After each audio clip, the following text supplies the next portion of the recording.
Turmoil at the BBC. Should drugs be legalised? And will MPs back the government on small boats? This is Politics Live.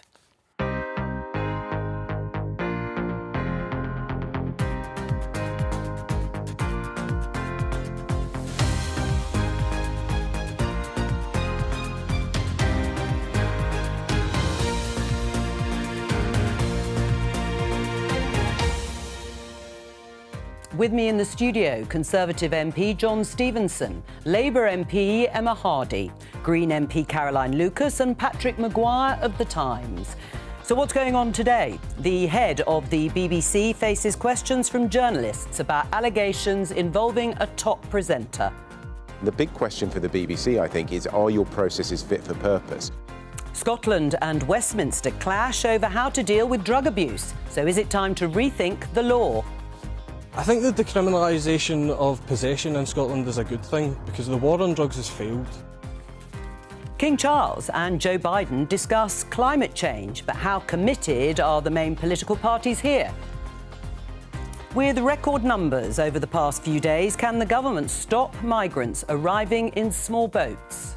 It will now go to the Supreme Court, I'm sure, and I suspect that will go through with the right result from the government's point of view.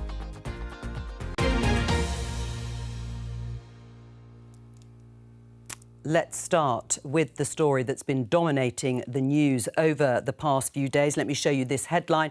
In the BBC presenter row, Director General Tim Davie likely to face questions. Yes, the story of a high-profile BBC presenter accused of paying for explicit pictures continues to be on most of the front pages. Today, Tim Davie, the Director General, faces the press for the first time since the allegations came to light in a pre-scheduled event that's actually for the publication of the corporation's annual report. Now, the Sun story is now one of claim and counterclaim after the lawyer representing the young person involved says nothing unlawful took place in the original allegations are rubbish, but the parents of the young person say they acted to protect their vulnerable child. Now, there is a lot that we don't know, but the BBC finds itself at the centre of another media storm and questions about whether it has acted adequately. So my opening question to the panel is, what damage, if any, has been done to the BBC? Well, first of all, if there's any acts of criminality, that clearly has to be a police matter, and we should leave it to the police to investigate. Clearly, if there's been inappropriate behaviour, then there's clearly an issue for the BBC. And just as a wider observation I would make, I think we've got to be very careful about what is happening here, because we've got a young person, aged 20, they've got their whole life ahead. We do not want to see that damaged. And we have somebody who has a career that could be completely destroyed. So we've got to be aware of the sort of personal elements that are going on in the background. But more fundamentally, the BBC is an institution. It's a major institution. It clearly has responsibilities. It clearly has to have procedures that are in place that deal with situations like this. Have they acted adequately? Well, I think that will come out in due course. Right, you haven't made your mind up in that regard. Emma, what about you? What damage has been done to the BBC? Well, I actually agree with John. We need to be really careful when discussing this and talking about it. In terms of the damage to the BBC, I think the BBC needs to show that it's acted properly. There's question marks over has it acted swiftly, how much communication has been made with the young person involved and the parents involved, have they been adequately informed of the processes? I mean, I used to be a primary school teacher, so safeguarding of young people has always been at the utmost importance to me myself. Has that been followed with the BBC? We'll only know, as John says, in due course. But I do think we need to be really careful when talking about this. Potentially this is about a young person's future and somebody's career, so we need to be mindful of that. I mean, in terms of damage that has or hasn't been done to the BBC as an institution, what do you make of the fact that the BBC itself is yet again under a certain amount of scrutiny? Well, I just think it's so depressing to see, once again, how this has become an opportunity for many on the right to have a go at the BBC. It's become a political football once again. And so you've got Lee Anderson, the deputy chair of the Tory party, saying that the BBC, I think he said, is something like it's home for perverts. Safe haven for perverts. Safe haven for perverts. That's all right then. You've also got right-wing Tories basically saying this is an excuse again now to look again at the issues around the licence fee. And the bottom line is we just simply don't know. Your initial question was, how much damage has this done to the BBC? We don't know. And I would just love us to end this feeding frenzy for the reasons that both John and Emma have set out. There are real people's real lives at stake. Can we just park that, let the police do their investigation, if that's what they're going to do, let the BBC do theirs, and then come back to it when we know the facts? Because this kind of claim and counterclaim every hour of every day right now, I think is just such a distraction from some very big issues that we ought to be discussing. Absolutely. I think that everyone on this panel has been very measured, but the problem is I think there is an influential body of opinion in the Conservative Party, some of John's colleagues, who will seize on any opportunity to bash the BBC. But there are also, of course, valid questions and a legitimate political debate over how the BBC is funded in future. So the risk for the BBC here is whatever happens, whatever the outcome of this clearly contested and very sensitive case, if indeed the unnamed presenter is, this is proven to be a storm in a teacup or unsubstantiated or whatever. Clearly, the BBC will face questions for how it's dealt with this internal personnel issue. But if these allegations are substantiated, then the questions of what the BBC knew and when and whether they acted adequately will also come back to bite them. And you can see critics of the BBC, of which there are many in Parliament, and this is a live issue. But we should separate the two BBC. issues. There is the issues about what's actually happened here, and I think we've got to try and take it out the limelight in many respects, get it properly investigated, look at what the issues are and come to a conclusion about that and deal with the consequences that flow from that. Then there's the wider issue as to the direction of travel for the BBC, its role in our society, how we fund it, etc., etc. Now, I think that's entirely legitimate debate. My party's got different views within it, as will other parties, but I think that's an entirely legitimate debate and that's one we should be having. But do you think some of your colleagues have conflated those two issues in this? Well, I'd like to think not, because I just do think that they are.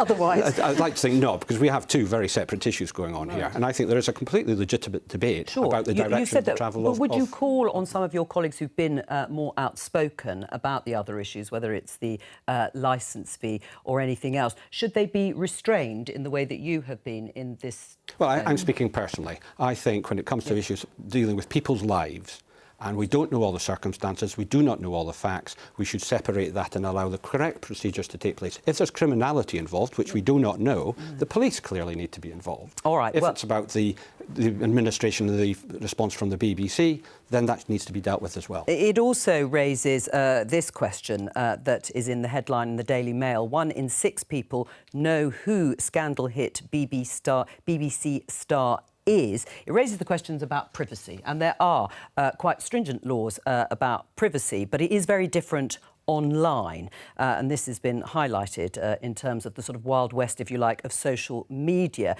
Is it impossible to really keep to those sorts of privacy laws, Patrick? Well, I think the problem with UK privacy law now is that since Cliff Richard and since the Bloomberg Supreme Court case against an unnamed businessman who successfully sued and prevented himself being named because of a fraud investigation, you've got a real, quite corrosive mismatch between media organisations being unable to print basically anything, even when the evidence is very strong because the privacy laws are very restrictive, which creates a massive vacuum that is almost immediately filled by social media, much of which, or in some cases almost all of which, is unsubstantiated and wrong. So clearly there needs to be some sort of correction here, and it's no wonder we're now in a situation where cabinet ministers are having to say, please don't name who this may or may not be under parliamentary privilege. But you can see if you're an MP who cares deeply about press freedom or maybe has a misguided desire to make a name for oneself, that the parliamentary privilege option would be quite attractive in this case and others like it. Right, and it has been done before, of course. Some MPs have taken it upon themselves to do exactly that, and not always with positive outcomes. Do you agree? There is a mismatch here. I mean, it's very difficult with online being able to do and say things with impunity that you wouldn't be able to otherwise. I think just to say, I do think it is much harder with the role of social media, but we need to be looking at, this online harms bill, which we've been waiting for how long have we been waiting for it now? But these are the kinds of things we need to be looking at addressing, people's reputation, people's future, people's careers. And the fact that we had a number of BBC stars coming out having to say, look, this is not me, shows the damage that these rumours can do when innocent people are seeing accusations about themselves throughout social media. But the online harms bill won't necessarily tackle this anyway, would it? I think there's a wider issue here. It's about the dilemma that we have between the freedom of the press and a degree of privacy that we all should be entitled to. And it's where that balance lies. And I think that's an enormous challenge with the arrival of social media. And how we address that, I think, is going to be very challenging for future politicians. Right, although it's been around for quite some time. Let's have a look at this headline and move on. Decriminalise drugs, the Times headline says, for personal use, says SNP. But the power to decriminalise drugs lies with Westminster and not the Scottish Government. It's what we call a reserved power. And the UK Government has so far said no to the SNP's proposals. Well, let's talk to Elena Whittam, the SNP's Drugs Minister. Hello to you, Elena. Why do you think decriminalisation is the way to go? I think if we think about what the viewer said at the outset of the programme in the Vox Pop, the war on drugs has actually failed. And in Scotland, we are facing a public health emergency. And I think if you think about numbers of harms that are rising across the rest of the UK, this is something that no one can be complacent on. The Reserved Misuse of Drugs Act is over 50 years old and is woefully out of date.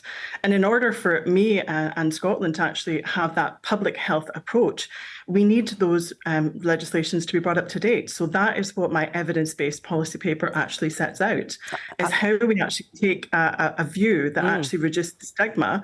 Criminalisation actually brings a lot of stigma to people and pushes people further away from services. And people might say to you, Elena, that Scotland, as you have alluded to, continues to have the highest drug death rate recorded by any country in Europe. With those sort of statistics, and you've had a decade to deal with it, why should people listen to you about your approach? I think it's really clear to understand that we've actually got a £250 million national mission to improve and save lives when it comes to drugs deaths and drugs-related harm. But at this point in time, we're operating with one hand tied behind our back because our public health approach cannot be fully embedded within the current laws that exist at the moment. And I think we need to recognise that, you know, while Scotland faces a huge challenge to climb, the rest of the UK is, you know, seeing drugs-related deaths increase exponentially. And we're also facing the increased risk coming from synthetic opioids. And I think all of us have to work collectively across these islands to actually face down that real and immediate danger that's incoming. What's the justification, John, for saying no to the SNP on this? Well, I think there's a lot of politics going on here because the drug policy in Scotland has been pretty poor over the last few years, very sadly. But I think at the end of the day, we are one country, the United Kingdom. Our policy and our laws should be consistent when it comes to this issue. A personal view, I don't think we should decriminalise. Why? Well, I think if I'm taking a drug that I'm entitled to legally to do, but I'm acquiring it from or buying it from Emma, who's doing something illegal, I think that starts to legitimise the whole process. And I just do not think that is the right approach that we should be taking. I think we should have a consistent policy right across the United Kingdom. Elena? I think that we have to recognise that there's places within this world that operate at different policies in different places. If we think about Canada, if we think about the United States, they actually have different drugs laws within different provinces and within different states. So there's no reason to say that we cannot act differently. But I think what is failed to be recognised here is there's a threat that's actually across the entirety of the UK at the moment.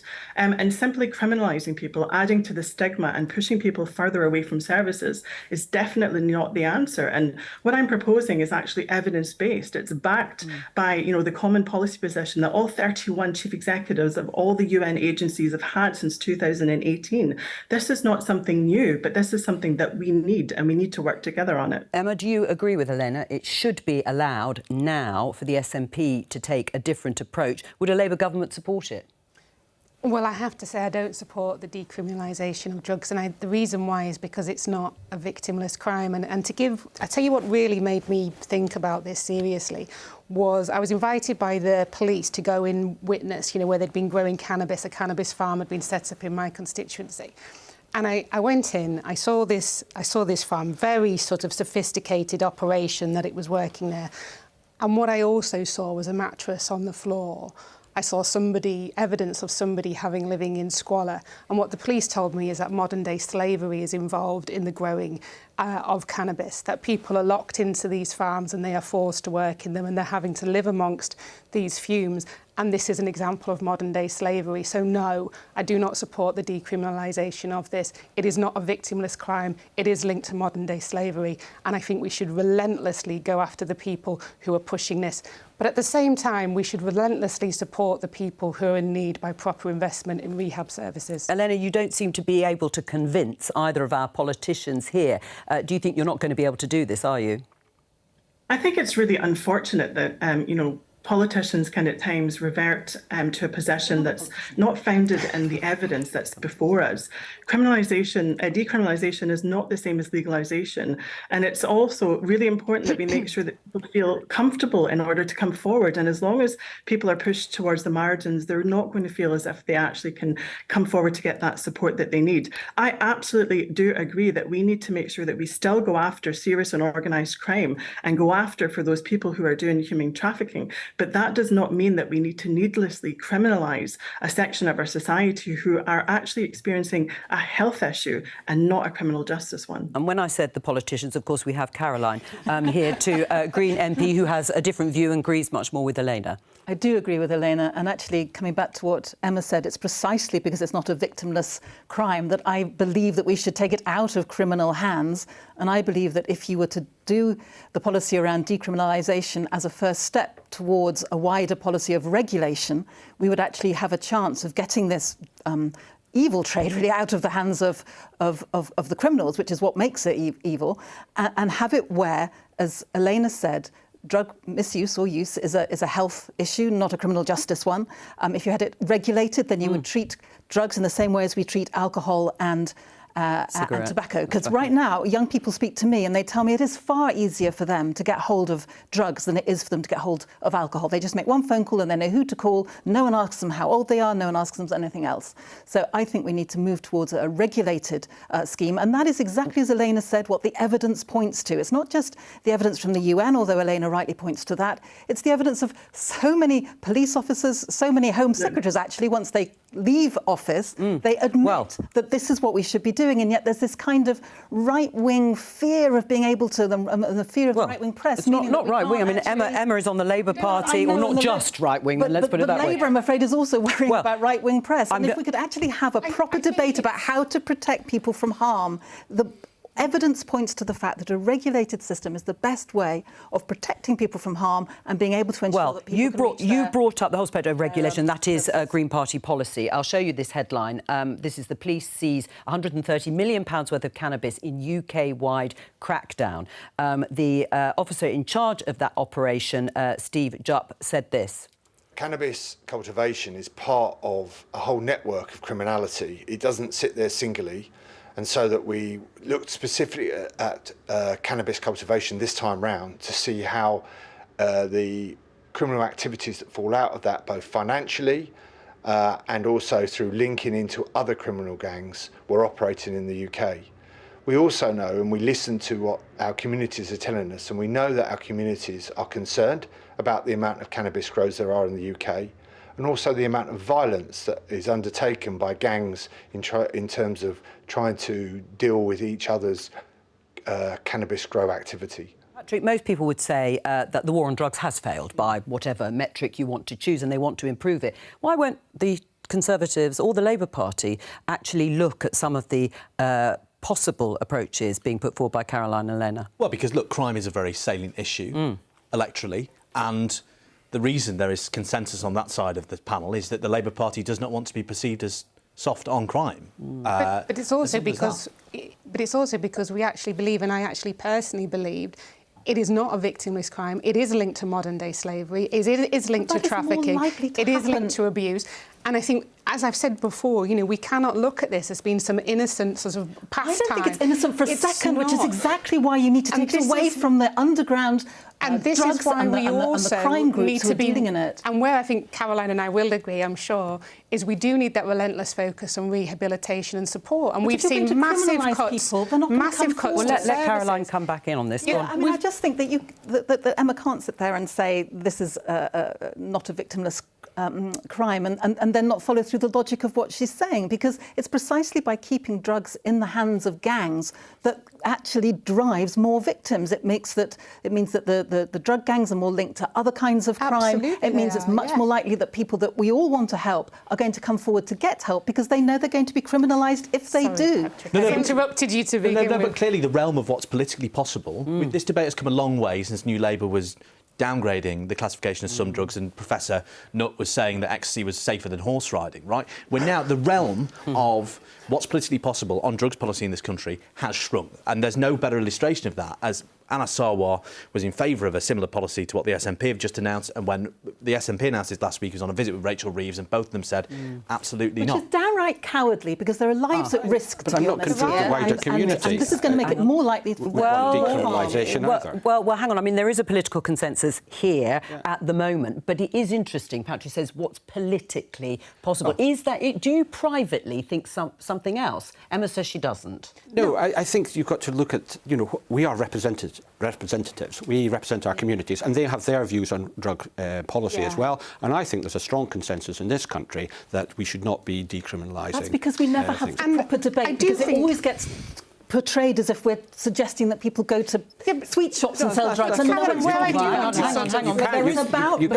can have a sensible, mature debate about these issues, and you can still come to the conclusion that you do not think that it is. Debate, do we? Well, but what we do need to talk about, and I think this is where you're saying there's consensus on this side, but I think where there is the big dividing line is the amount of support that should be there. I see it in my own constituency. I've been to Renew. I've talked to them about the difficulties they have supporting people. I've talked to people who are currently suffering because they have addiction problems. I see the blight that this impacts on the community.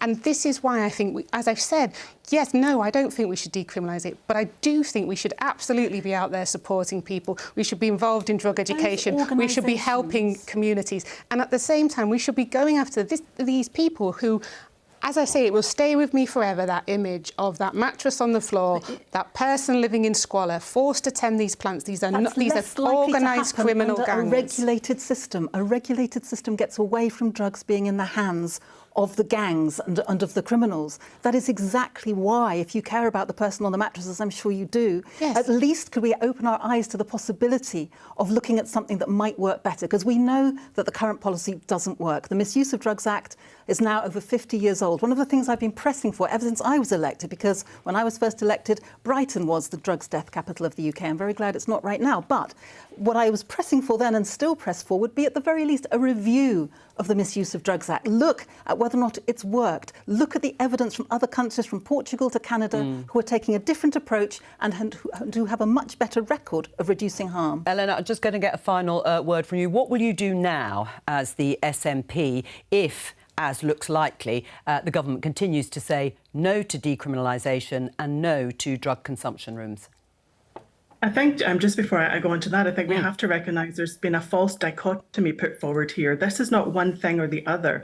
This is actually bringing our drug laws into the 21st century so we can actually have a public health approach, so we can deliver all those harm reduction measures that we need, including safer injection facilities, including drug checking facilities.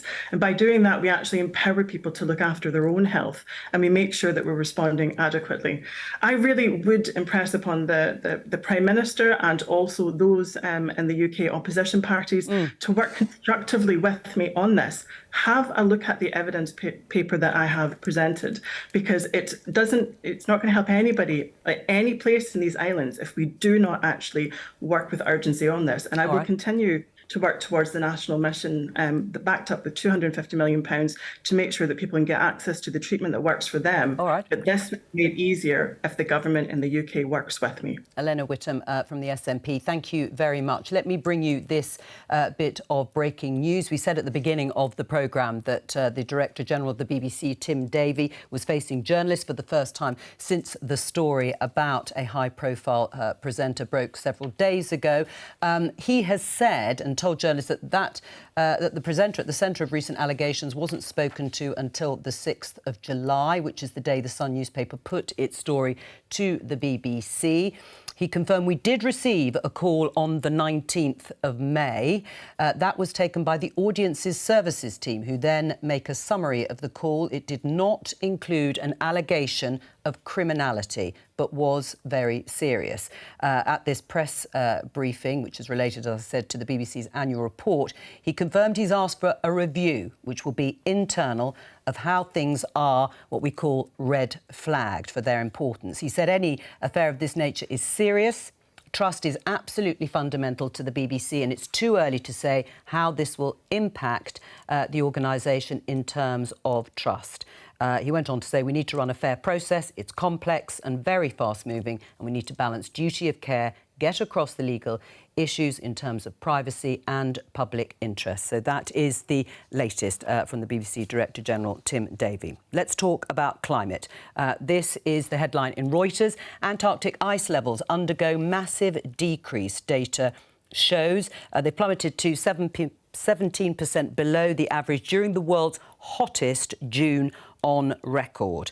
And scientists are describing this as unprecedented. There's been a lot of debate around the response from both the government and the opposition. The Climate Change Committee have criticised the government for being too slow to act in a scathing report that calls for radical reform, particularly for continuing to approve fossil fuel projects. Do you accept that criticism, John? I think we've got to be practical and sensible going forward. We've got to start to look to what we can do to expand, in my view, things like nuclear power, continue with the renewable... Yeah, but that's going to take time, as you know. But it will take time, and we've got to be realistic and practical. But we need to move more quickly. I fully accept that. Well, but we have to accept that you're going to have oil, you're going to have gas for many years to come. Why? Why do you have to accept that? Well, that is the reality of life. Because we not according to the Climate Change Committee. They're saying you shouldn't be continuing to approve fossil fuel projects. New coal mine and oil and gas projects being given the go-ahead. But we have to accept that you can't just suddenly overnight change our whole energy system, our whole transport system. It's going to take time. But we have to go down that route. We're already doing a lot of work, and we have done over the last 10 to 12 years in terms of renewables, and we are continuing to do that. I had a nuclear conference just a week ago talking about SMRs and the production of those and how we can bring those on stream. But they, again, do take time to construct, to build and to bring on. So it does take time, but there's nothing wrong with having an ambitious policy to get us to net zero. Even though it's been criticised. Of course, Labour are on the same page when it comes to oil and gas projects because although Keir Starmer has said he wouldn't approve oil and gas projects, it wouldn't be until a Labour government was in place. So anything that's approved now, you're signed up to. I think it's perfectly normal for a Labour government or a future Labour government to say they'll be responsible for what a future Labour government does and not what a previous government does. And if I may, actually, which might be unusual for this panel, just quickly pay tribute to Caroline, who is standing down as a Member of Parliament at the end of this term, for her work on the environment and for her campaigning on this issue. And I'm sure if we do have a future Labour government, even though you've ignored it, she will hold our feet to the fire. Just on that very point, actually, interesting. I know Caroline, I'm sure, will criticise some of the things I've just said, but interestingly, we are very much on the same page when it comes to solar panels in our belief that actually they should have been made compulsory. With all that flattery that's obviously softening you up, sometimes it's nice to be nice, but no, in terms of what a future Labour government would do, of course, your future Labour government cannot be held responsible for decisions made under a consensus. You can give a very firm signal as to what a Labour government will be doing. Our very firm signal is we will not approve any new ones from the date of, hopefully, a future Labour government. Well, there you go. I mean, also practical. John said this is a practical, sensible approach. Emma is saying that a new Labour government, if it wins the next election, will not approve any future oil and gas licences. Surely that is the way to keep the lights on and transition to a green economy. We've got enough oil and gas already known about that we're already extracting, which will keep the lights on for a very long time, for several decades. So the question here is whether or not we should be opening up new oil and gas wells. And what makes me depressed about what Emma has said and what the Labour Party position is if they were to come out right now and say no to Rosebank. Rosebank is the biggest undeveloped North Sea oil field in the North Sea. That would, if Labour were to say it wouldn't go ahead with that, that would absolutely freeze the idea of the investment going ahead right now. So Labour has it in their power to stop Rosebank. Rosebank alone would create the same number of emissions as the 28 lowest income countries in the world.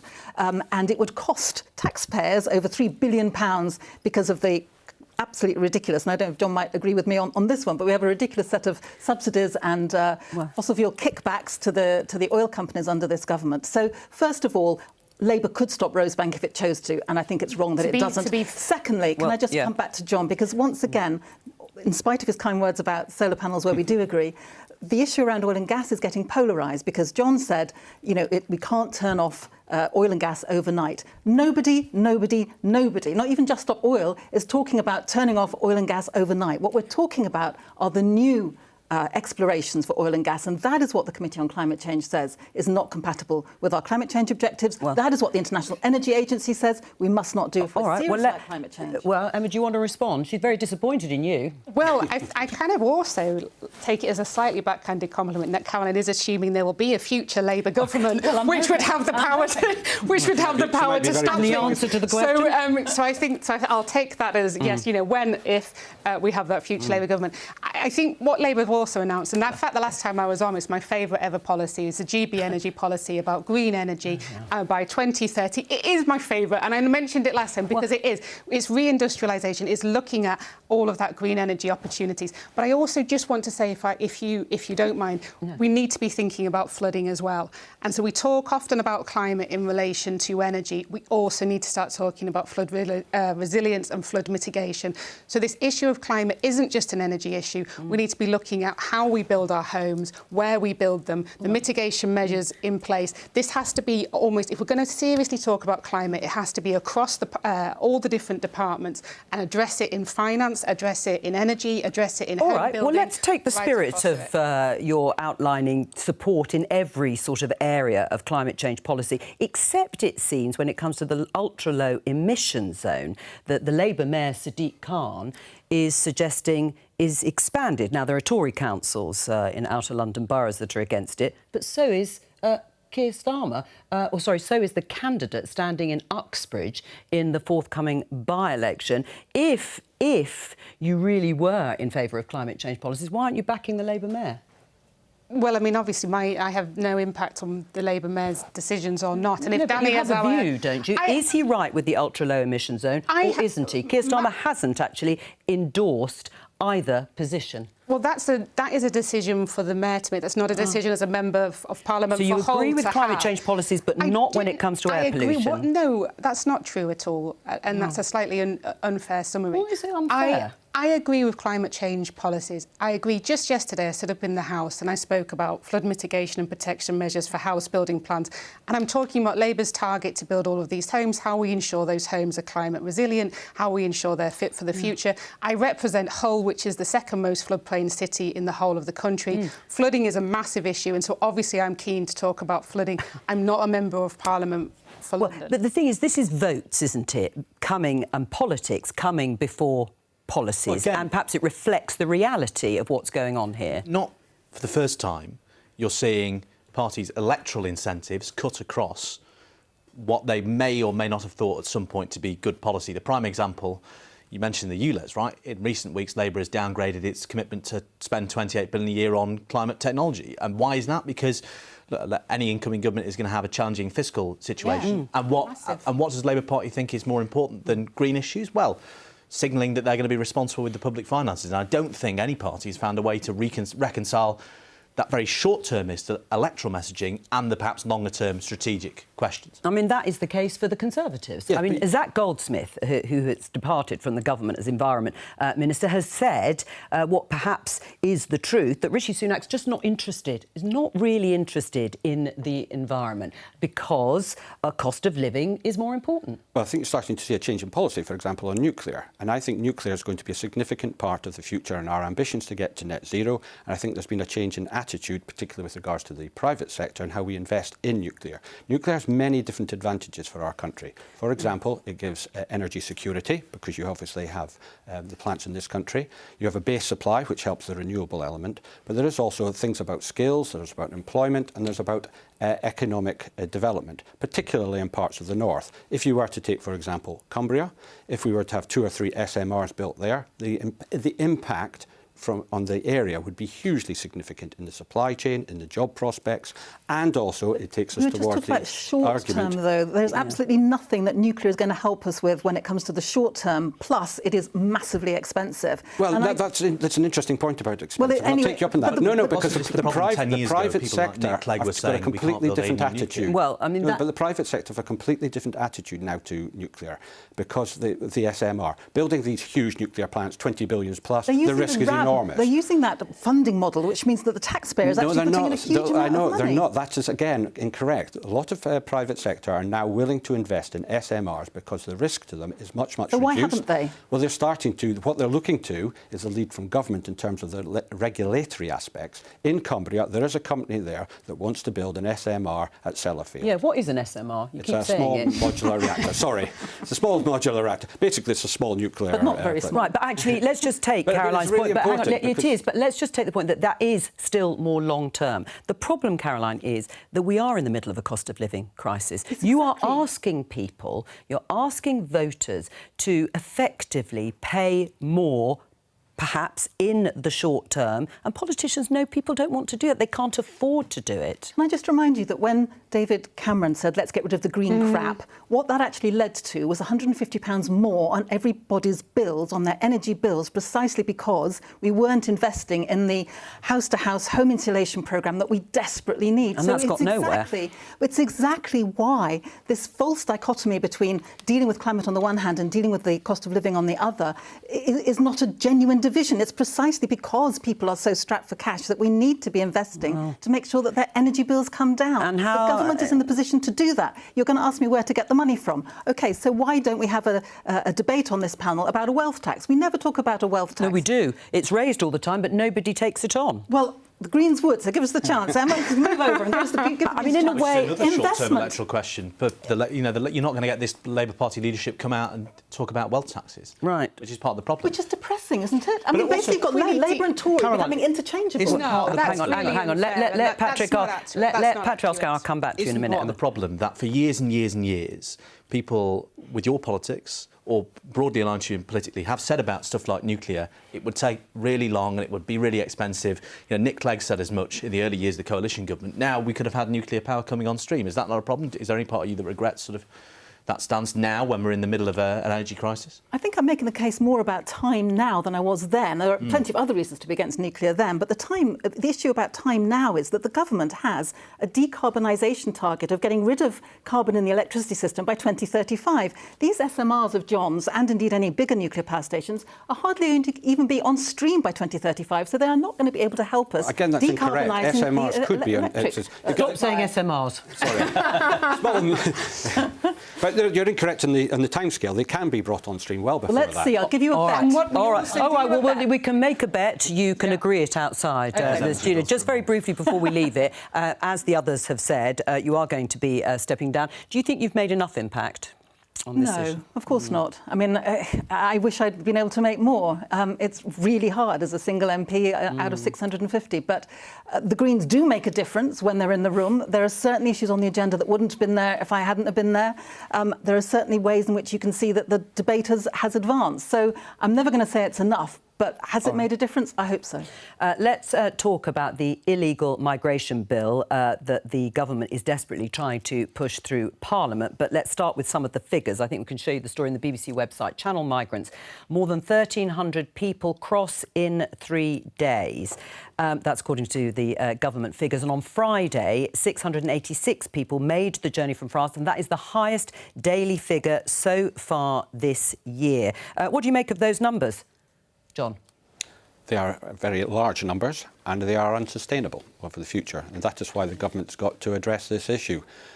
Part of the solution is obviously the bill that is going through Parliament, but I think more work needs to be done ultimately with our neighbours in France. I think ultimately you've got to strike some sort of agreement or understanding with the French that somehow we reduce the numbers. Because are you not a supporter of the Rwanda policy? I support the government's legislation because I think we've got to ultimately do something. And if you look at my constituency... So anything, anything... That is part of their solution. That is one element to it. Obviously, the discussions that they have with France is another element to it. But I look at my constituency. We have 2 hotels in the area.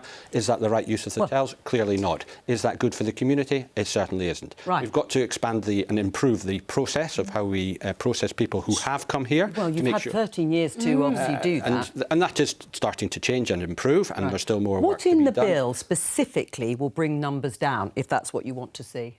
Well, I mean, there are Well, we'll have to wait and see if the bill does ultimately go through. No, but I'm asking, you know what's in the bill. What in the bill specifically is going to bring those numbers down? There is the possibility that of the Rwanda concept, that if people were... in the courts, of course, at the moment. It is, and we'll have to wait and see the outcome of that. That is part of it. But I think more fundamentally, and this is a view I have, is that the agreement with the French is critical to it. Right. Because I think if we come to some sort of better understanding with them and we curtail the boats, I think that is better for us, better for the French. Sure. And more importantly, it does get rid of the gangsters and the organisations that are bringing people across and getting an awful lot of money which they shouldn't. Well, we'll come to France in just a moment, but let's have a look at this. Ken Clarke, not a known hardliner on this issue, former Conservative Cabinet Minister, says, I'm not known for being tough on immigration, but we must give the Rwanda plan a chance. Despite protestations, no one has put forward an alternative to the Prime Minister's scheme. We can no longer simply do nothing. And this is obviously processing asylum claims of people who arrive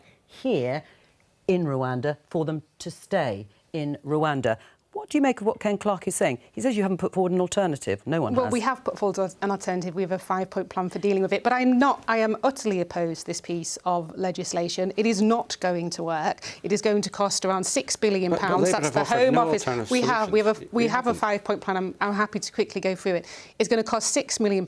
Even if, and I said this last time I was on, even if the Rwanda plan was successful and people were able to send them there, you're talking 1 to 2% of the entire population who are waiting for asylum decisions. The asylum seeker backlog is now at 170. But the government is dealing with that. No, they're not. The 170,000. The government said they put money in and they started to deal with it. No, so you would do haven't. the same? No, they haven't. Look at the success we've had with the Albanian policy. I just don't think Labour have any alternative. Last year, in terms of all the number of people crossing in the small boats, only 1% of those people have been processed. As an individual constituency MP, people come to me all the time about problems with the Home Office and how incompetent it is. And I've said this before on here, the Home Office is not fit for purpose. It is not working. This plan is going to cost £6 billion during the cost of living crisis. It's only going to impact 1 to 2% of the entire 170,000 people backlog waiting for decisions. We have to reduce the number of people. Hang on a minute. Others need to talk. We haven't got that much. John, you respond and then I'm going to come over to Patrick. I'm just making the simple observation. We cannot sustain the number of people that are coming across in the boats. So we actually have to have policies that do something. Of course we do. I do not see Labour having offered. I do not see. Well, we Labour have, and I'll quickly go through it. No, Emma, because we know what the plan is. In fact, I'm going to get Patrick to summarise a bit. But some of the things that Labour is suggesting in that 5-point plan, the government is now belatedly taking on. When it comes to this bill and the concessions that are being made, when it comes to mothers and children, is that going to persuade enough Conservatives to come on board? Well, that's the live question. I think the government hasn't conceded on it enough to save itself from several defeats today.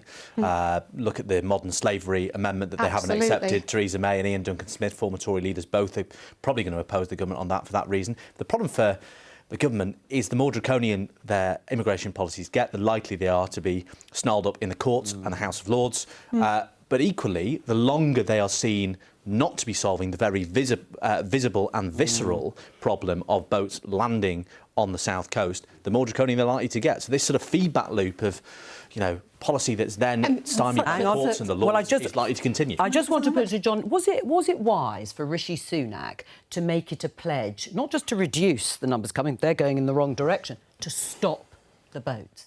Well, we'll see in due course. You believe that he can do that? We'll have to wait and see the outcome of the policy. Seems to be happening right now, and that's because this is an utterly failed government policy. So, well, hang on, it hasn't actually happened, this government policy. How do you know it's failed? Well, I know it's failed because we're supposed to be learning that from the introduction of this bill, it's supposed to be acting as a deterrent, and I don't think there's any sense that it will be doing that. What it will be doing is making people's lives so much worse. What it will be doing is not only being unworkable, as Emma said, but I think it's illegal, I think it's immoral, I think it's an abhorrent piece of legislation. If the boats were stopped, would that not be a moral thing to do? They are not going to get stopped because people only are getting into those boats because the situation they are leaving is worse than the risk that they might take taking those boats. And we know that because so many journalists have actually been talking to those journalists out there. What we need are safe and legal routes. Hang on, don't talk over each other. Now, John, you start. Just say it's unfair to say that somebody in France is leaving a country that's worse than the United Kingdom. Because So quite you want clearly, everybody to stay in France? No, is that your policy? No, Because that is the logic of what you're saying, that if they're not allowed to cross the water, they're going to be in France. The first safe country you come to, you should be claiming asylum. It's illegal And and on it's that immoral. note of disagreement, that's all we have time for today. But thank you to all of my guests, and I'll be back with Prime Minister's questions here on Politics Live at 11:15 tomorrow. Please join me. Bye-bye.